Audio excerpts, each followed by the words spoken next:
Here's an amazing fact about sex that people like to pretend is not true. Sex makes babies. I know, shocking, right? But seriously, the way our culture talks about sex and the way it is depicted in the movies and television, where people are constantly hooking up without ever getting pregnant, you'd think that babies actually do get dropped off on our porches by the stork, or that women just spontaneously get pregnant. Well, I think a stork, he drops it down, and then a hole goes in your body, and you have to dig, and you'll find a little baby. That's exactly right. This Washington Post article says that actually abortion bans can make you pregnant. Amazing, right? The government passes a law, and then women are suddenly pregnant.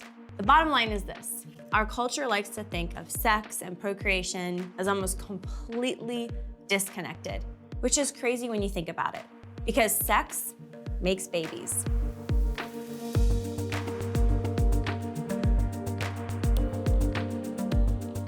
Here are the two purposes of sex: to create new life and to emotionally, mentally, and physically bond a man and a woman together. We can call this the procreative and the unitive purposes of sex. Let's start with the procreative. It's not an accident that the male reproductive system and the female reproductive system need each other for the creation of new human beings. The man produces sperm, the woman produces an egg. The sperm has programming to seek out the egg and knows exactly what to do when it meets the egg. And the egg knows exactly what to do to receive the sperm. And what happens when sperm unites with egg is something incredible and miraculous. A new human life begins. Sex is designed to make babies. And if this process doesn't happen enough, the human race will not continue.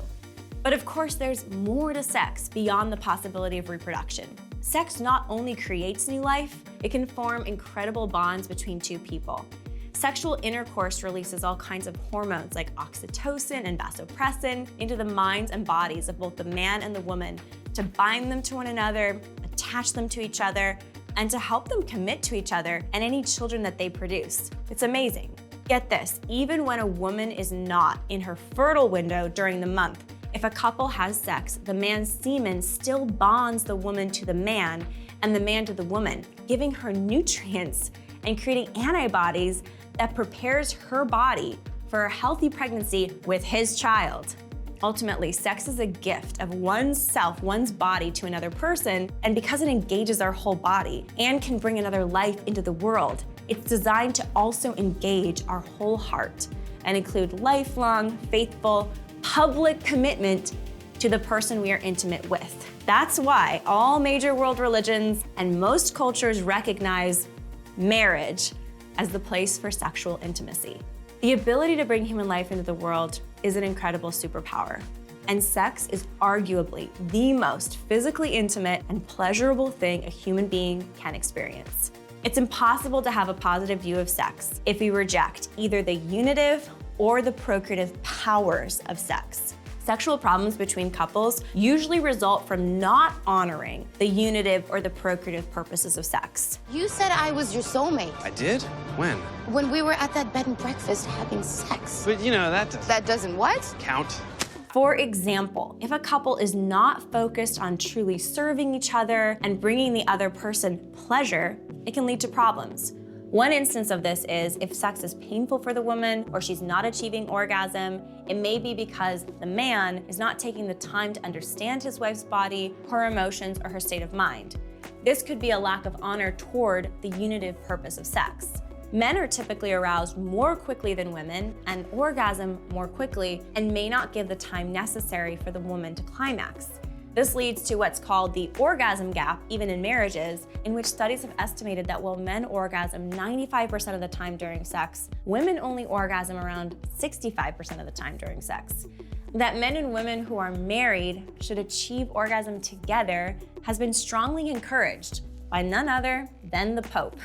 Pope St. John Paul II said that, quote, "Climax should be reached in harmony, not at the expense of one partner, but with both partners fully involved." As for people who aren't married and having sex, it's not a surprise that the emotional bonding and pleasure of sex is actually compromised significantly. Some people see sex as merely recreational, just a hookup. I think it's healthy hanging out with a girl without the ultimate goal of being sex. You know? I'm not following. like using somebody else's body as an orgasm machine, or at least an orgasm machine for some men. Unsurprisingly, hookup sex also has an orgasm gap between men and women that is massive, with women only achieving orgasm 10% of the time. Studies show that the more sexual partners a person has, the less satisfied with sex they actually are. Why do we do this? For the sex. But it's always disappointing. In addition, the more sexual partners that a young woman has leads to an increase in drug addictions, mental health disorders, and other problems. Deep levels of intimacy, including commitment and fidelity to one another, were the greatest predictors, especially of female sexual satisfaction.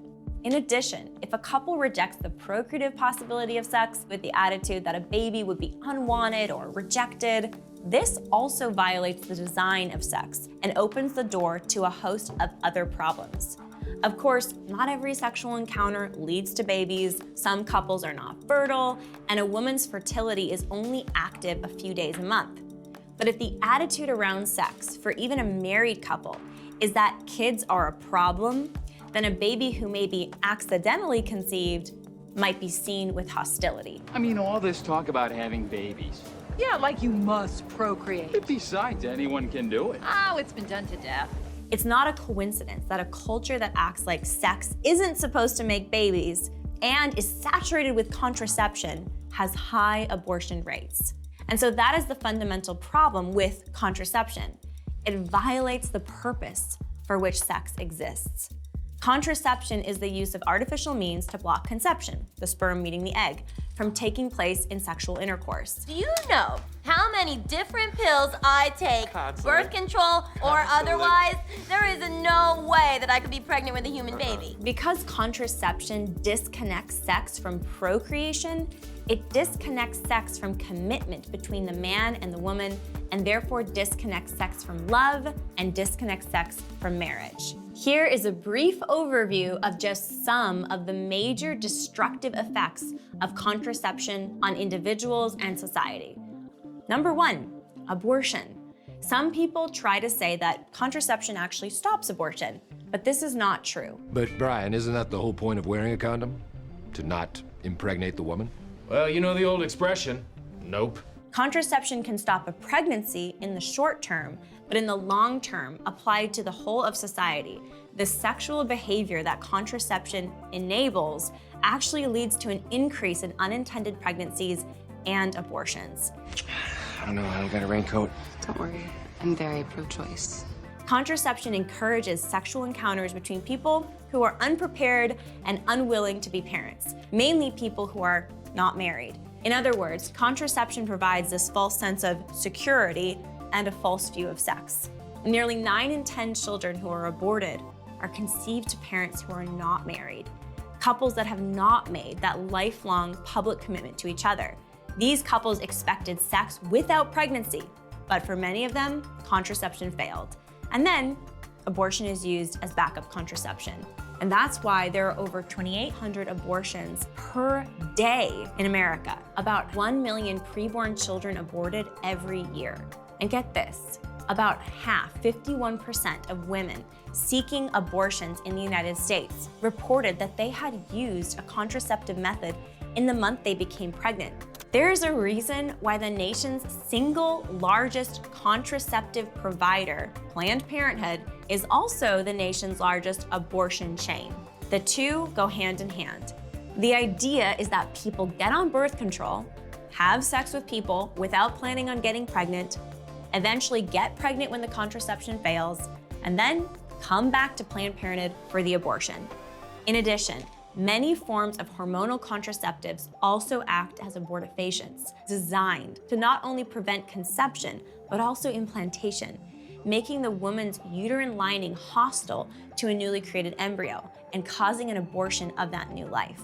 Decreases in the abortion rate don't correlate to an increased use of contraception, but instead to a higher percentage of women carrying their pregnancies to term rather than killing their children through abortion. 2, the decline of marriage and an increase in divorce. As we have seen, the dramatic increase of use in contraception in our society, we have seen a dramatic decline in marriage. Furthermore, the use of the most frequent methods of family planning, the hormonal pill, sterilization, condom use, and abortion, correlates to an increased likelihood of divorce in married couples. 3, disconnect from our own bodies. Contraception especially disconnects women from their own fertility by treating women's fertility, which is typically a sign of health, as if it was some kind of disease.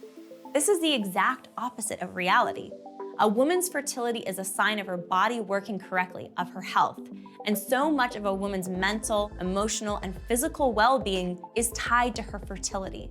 Number 4, toxicity and unhealthy side effects. Contraceptive methods are all massively unhealthy. For now, I'll just quickly scroll through them on the side of the screen. Again, most of these harms are against women because most contraceptive methods are aimed at disrupting female fertility. But this stuff isn't just bad for women. Studies have shown that synthetic estrogen from birth control has infected our entire water supply because of the mass use of birth control pills. This impacts men and their testosterone levels and the health of both men and women. Number 5, STIs. Most contraceptive methods, called safe sex, also don't protect against sexually transmitted infections, STIs, which have massively increased in our society. Today, 1 in 5 people has an STI, and half of new STI cases are among young people ages 15 to 24. So, sex belongs in a loving marriage, and sex can create children. But what does this mean for married couples when it comes to preparing for a family? A married couple can optimize sex to bring new life into the world, seek to delay pregnancy, or space children by practicing fertility awareness, and when needed, abstinence. Some people call this NFP, Natural Family Planning. NFP is free, very healthy, and beneficial for married couples, and carries 0 health risks or side effects. Now, it is important to understand, part of the mystery and the beauty of marriage and sex is a certain surrender of control over the origins of life. As human beings, we can plan pregnancy to a certain degree, but saying yes to marriage and sex is ultimately saying yes to the possibility of life with all its risks and joys. Children are a gift, and they teach us to be selfless and self-giving. Children are not our personal accessories or property to be ordered and designed according to our strict demands and timelines and our plans for our own personal fulfillment. And no one is entitled to a child. And so while we call it natural family planning, we also recognize that this is part of an ethic of openness to life within marriage. The key to NFP is simple. Track the woman's cycle and find out when her fertile period is each month in order to achieve or delay pregnancy. A woman is only fertile an average of 6 days a month. The couple will need a calendar for tracking her cycle and then one of several methods of monitoring how the woman's body says she's fertile or not. The couple can also get various devices, like a special thermometer, that tell them if she is in her fertile window or not. Fertility awareness is not just important within marriage. Young people deserve education about their bodies, and especially young women about their menstrual cycles at the very onset of puberty as part of healthy living. Fertility awareness is also very helpful to intimacy, to the unitive between men and women in marriage. Men can be closer emotionally to their wives when they are in tune with her fertility cycle and knowledgeable and respectful of her body. Get this, those using fertility awareness methods only had a 14% divorce rate.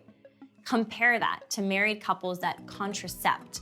Their divorce rates were 39.4% for those utilizing sterilization and 27% to 39% for women who used oral contraceptives. In conclusion, it's highly destructive to us personally and to society when we disconnect sex from its unitive or procreative purposes. Embrace love, embrace marriage, embrace sex, embrace life. Sex is about more than just an orgasm. Sex is about love, and love requires the gift of our whole selves to another person that we've committed our life to.